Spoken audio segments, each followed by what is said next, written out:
फिर एक दिन एक आदमी आया जिसने हमें बम बनाने का पूरा तरीका समझाया। मुझे बिल्कुल अच्छा नहीं लग रहा था। शायद मैं उस वक्त भी ये तय नहीं कर पाया था कि मैं वाकई बम बनाऊंगा। शायद मौत का खौफ इतना था कि मैं बम बनाने के लिए राज़ी हो गया था। हम बहुत गौर से उनकी बातें सुन रहे थे। उन्होंने हमें बताया कि अगर कोई गलती हो जाए या कोई तार गलत लग जाए तो धमाका उसी वक्त भी हो सकता है। मगर जितनी तेज़ी और फुर्ती से वो काम कर रहे थे, लग नहीं रहा था कि उनसे कोई गलती हो सकती है।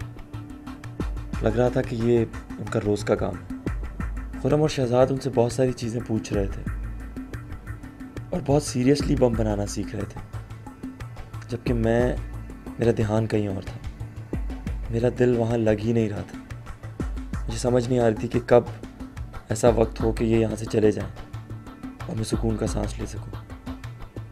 मुझे ये बिल्कुल अच्छा नहीं लग रहा था, मगर शायद मैं वहाँ से भाग नहीं सकता था। मेरे लिए फ़रार का कोई रास्ता नहीं था। शायद ये ऐसी दलदल थी जिसमें मैं धंसता चला जा रहा था। हम तीनों बम बनाना सीख रहे थे, लेकिन शहजाद शायद हम सबसे तेज़ था। उसने बम बनाना सीख लिया था, बल्कि हम भी बनाते वक्त उससे बहुत सारी बातें पूछते थे। अगर सच पूछें तो मुझे बम बनाना कभी भी नहीं आया। आज भी मैं कोई बम नहीं बना सकता, क्योंकि मैं कभी भी पूरे दिल से वो काम नहीं सीख रहा था। मेरा दिल चाहता था कि मैं वो काम ना करूं, लेकिन मेरे पास कोई और रास्ता नहीं था। फिर बम बनाने का सिलसिला शुरू हो गया। हमने बम बनाने शुरू कर दिए।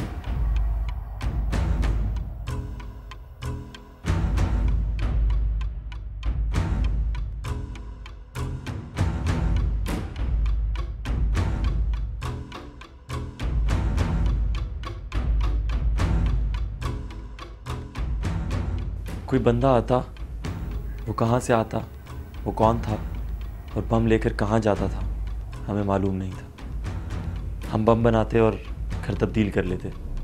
बाद में हमें पता चलता कि उस घर में पुलिस की रेड हुई। ये बात सोचना बहुत खौफनाक था।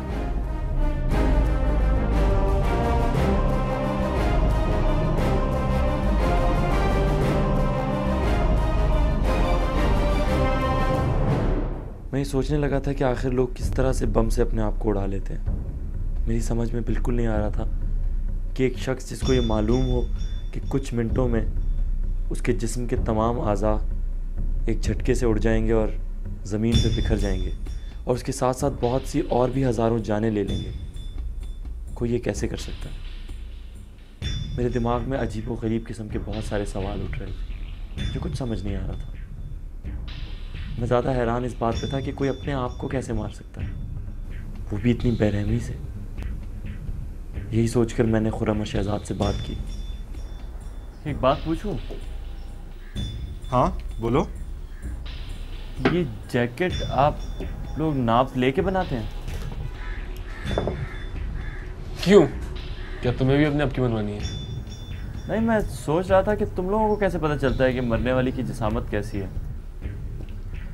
ये तुम्हारे सोचने का काम नहीं है। मैं मिलना चाहता हूँ। किससे?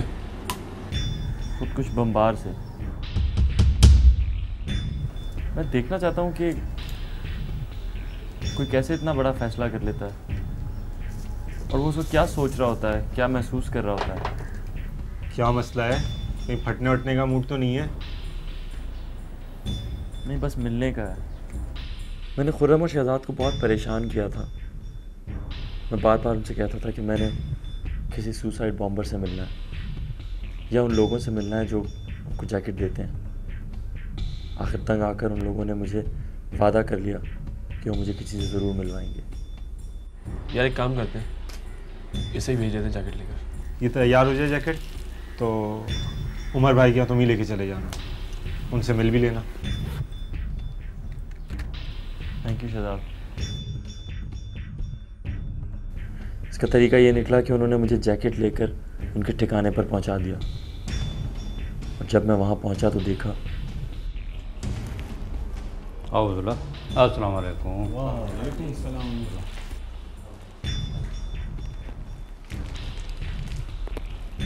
हाँ भाई दोस्तों,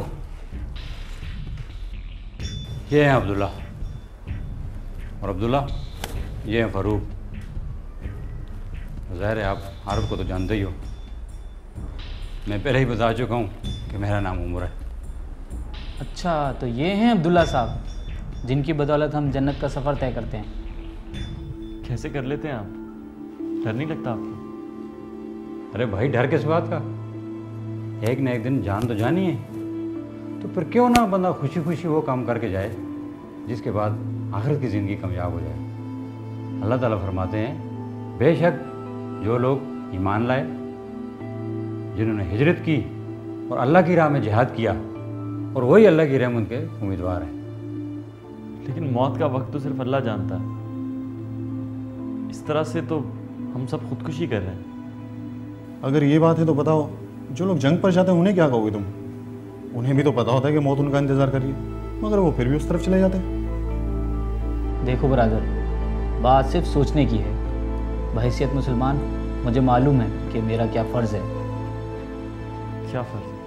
यही कि बुराई से रोकूं और अच्छाई का हुक्म करूं। लेकिन यूँ बम बांध के फटने से हम कैसे बुराई को रोकेंगे?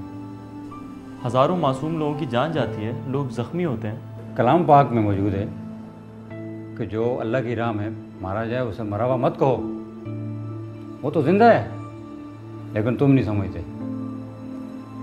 मेरा ख्याल है तुम हम जाओ, तुमसे तफसील से बात करनी पड़ेगी। अभी हमें काम करना है। और हाँ, मैं इंशाअल्लाह तुमसे राब्ते में रहूँगा। इंशाअल्लाह तुम्हें कायल करने की कोशिश करूँगा कि हम लोग ठीक हैं। अच्छा दोस्त, फ़ी अमान अल्लाह। अब तुम्हारी मुझसे मुलाकात होगी नहीं, क्योंकि कल मैं अपना मकसद पूरा कर लूँगा। इंशाअल्लाह जन्नत में पहुंचकर तुम्हारा इंतज़ार करूँगा।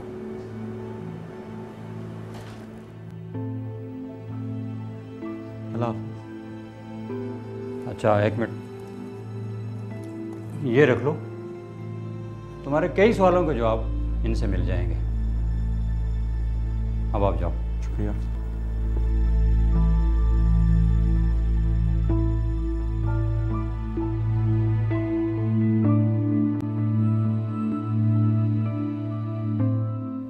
मैं जब उन लोगों से मिल के आया तो मेरी बेचैनी में और इजाफा हो गया था। मुझे उनकी कुछ बातों ने बहुत ज़्यादा मुतासिर किया था। जैसे कि वो बात करते वक्त सुभान अल्लाह, अल्हम्दुलिल्लाह, माशाअल्लाह का बहुत इस्तेमाल करते थे। और कुछ बातों पर मेरा इख्तिलाफ भी था। मैं किसी नतीजे पर नहीं पहुंच पा रहा था। अगले दिन जब मैं शहजाद और खुर्रम के साथ बैठकर टीवी देख रहा था तो मुझे खुदकुश हमले की खबर मिली। ब्रेकिंग न्यूज़ आपको देते हैं। कराची के इलाके शाह लतीफ़ टाउन में धमाका सुना गया है। अचानक मेरे सामने फ़ारूक का चेहरा आ गया और उसकी बातें। वो कह रहा था कि वो अपने मकसद को पा लेगा और जन्नत में जाके मेरा इंतज़ार करेगा। तुम्हारी मुझसे मुलाकात होगी नहीं, क्योंकि कल मैं अपना मकसद पूरा कर लूँगा। इंशाअल्लाह जन्नत में पहुंचकर तुम्हारा इंतज़ार करूँगा। इसके नतीजे में एक शख्स भी हलाक हुआ है। ये बातें मुझे मेरे रोंगटे खड़े कर रही थी। मुझे ये बात समझ नहीं आ रही थी कि फ़ारूक ने आखिर क्यों कहा था कि वो जन्नत में मेरा इंतज़ार करेगा।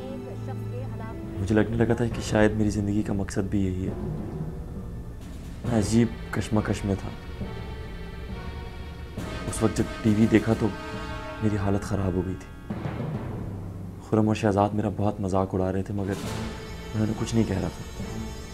मैं परेशान था, बहुत ज़्यादा परेशान था।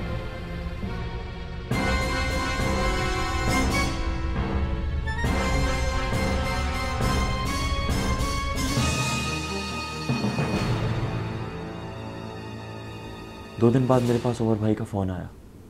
उन्होंने मुझे उसी जगह बुलाया जहाँ वो मुझे पहले मिले थे।